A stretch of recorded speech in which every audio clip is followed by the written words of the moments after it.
Hello, Gene Schwimmer here. Welcome to today's vlog. Today, well, it's going to be a little difficult to talk about the subject I want to talk about today, which is the whole Ukraine business. As I'm recording this, the situation is a little bit in flux. Joe Biden just made a speech that, by the way, Elizabeth Warren, I just saw a couple of polls, she's pulling ahead of Biden, so he's not even going to be the candidate, it looks like. So whatever he says and does, I don't think it really matters anymore. But he just gave a little talk and did not stay to take questions about the Ukraine business, that Trump should turn over the complaint and the transcript, the whistleblower's complaint and the transcript, the full transcript of the phone conversation with the president of Ukraine, and if he doesn't, he should be impeached. Now, my advice, which looks like it's not going to be taken, Trump said that he is going to release the full transcript, which I assume is going to make the Democrats look stupid again, but I can't predict that. I'm not, I'm not all-knowing, I'm not God, and it hasn't happened yet. Nancy Pelosi is meeting with a bunch of committee heads, I assume that would include Jerry Nadler, at 4 o'clock today in Eastern Time, New York time, and then we'll be making a statement at 5 o'clock. And my understanding is that she will be calling for formal impeachment hearings. So I guess it's going to be interesting whether by the time she makes that statement the transcript will have been released or not. Now, my advice, which again is I don't think it's going to be taken. Well, I have two pieces of advice. As usual, I have so many ideas that it's hard to just have one. So I have two. And plus, I'm getting old, so let's hope I can remember that I said there were two and what the two were. My first advice would be, well, you want to impeach me, then just vote to impeach me. As far as a transcript of a conversation, I will provide the transcript to the Senate during a removal of office trial. As you probably know, impeachment is only the first step. That's the House, and then it goes to the Senate, where a two-thirds vote, which is not going to happen, a two-thirds vote of the Senate is required actually to remove the president from office.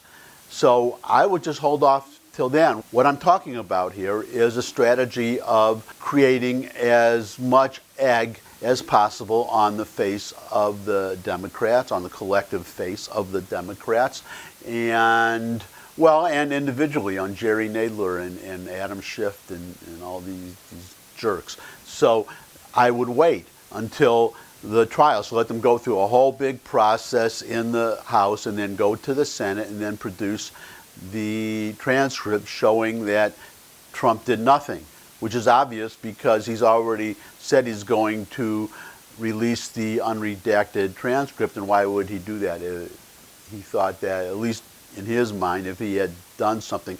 Also, Senator Rob Portman, Ohio, was on the television earlier today, and he was interviewed about the phone call and about the aid that was withheld from Ukraine, $391 million in aid. And he said specifically that Trump said he was not going to provide the aid. Rob Portman urged him to provide the aid. Now, what matters is, Portman said, and Portman is a respected member, respected by both sides of the aisle in the Senate. He is a respected senator. He's not known as being overly partisan and definitely not being dishonest. And he said that the reason that Trump gave him for withholding the aid is because, as Trump has said, as he said today at the United Nations, that he was withholding the aid because he feels that it's wrong for the United States always to be footing the bill, especially since a country like the Ukraine is closer to Europe. He wants European countries to pay too, or to pay more if they're already paying something. That was the reason he gave today, but that was the reason that Portman says Trump gave him at the time. So again, getting back to waiting for a Senate trial, presumably you would have a deposition from a videotaped deposition from Rob Portman attesting to that very fact. And when I say video deposition, I'm going to say why in a second.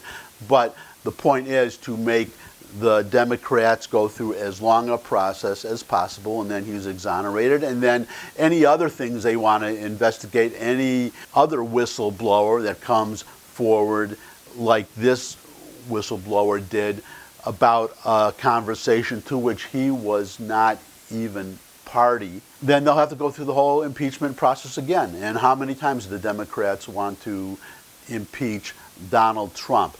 And, well, if they just call for impeachment after that point, they'll just look ridiculous, and hopefully that will end the matter. Now, the reason I say videotaped deposition is because if there is going to be a trial in the Senate, it should be under the same conditions that were imposed on the Republicans by the Democrats when Bill Clinton was on trial in the Senate in 1998.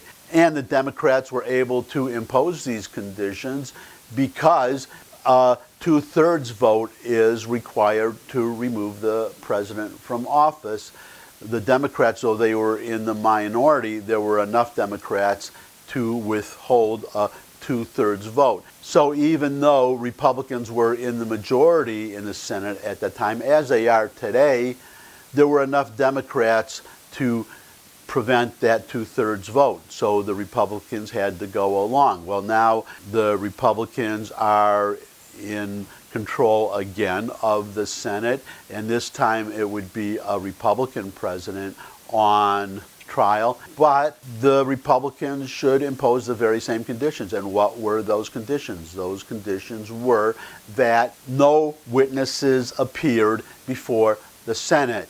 It was all videotaped depositions. So, say Monica Lewinsky, anybody who was a quote-unquote witness was interviewed on videotape, and the videotape was played, so there was no opportunity to cross-examine. So if there's going to be a Senate trial, it should be exactly the same conditions. No live witnesses, no cross-examinations. That is my first point. So I guess I'm not as old as I thought I was, or my memory is better than I thought it was, because I remember the second point that I want to make, which is, or my second piece of advice, which is that however this mess turns out, these repeated attempts to drive Donald Trump out of office by the Democrat-controlled House should be a centerpiece of his presidential campaign next year. He should just, well, as Harry Truman did, campaign against, well, it wouldn't be a do-nothing Congress or a do-nothing House, it would be a do-only-one-thing House, which is get Trump. That's all they seem to be interested in doing. And he should make a special point of campaigning in the districts of these moderate Democrats who were elected on a promise of being willing to work with the president and not being as extreme as the Pelosi's and the Nadlers and, well, I would just say actually Nadler and Schiff and Ocasio-Cortez, all of those people, they are actually farther to the left than Nancy Pelosi. This has to be a real nightmare for her. That's why it will be interesting to see what she says, and I'll probably have more to say about this tomorrow. Unfortunately, I can't wait today to record this to hear what happens. And the points I'm making, they'll be just as valid tomorrow. Unless the transcript is released by tomorrow and this whole thing goes away.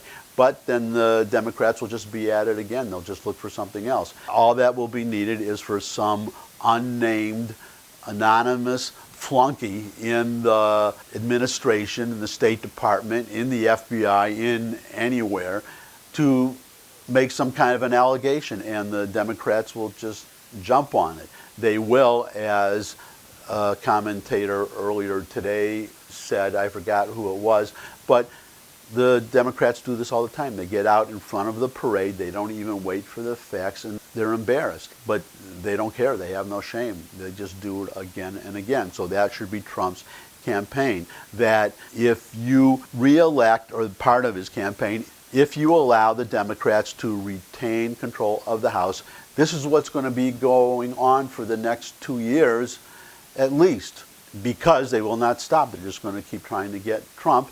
And the simple question to the voters in that district, is this what you voted for? Is this what you want? And by the way, are you not sick and tired of this by now? Do you want this to go on? And you should make a special point of campaigning in the districts of those moderate Democrats who vote for an impeachment inquiry. Those are the most vulnerable, number one, and they are the ones who should most be held to account.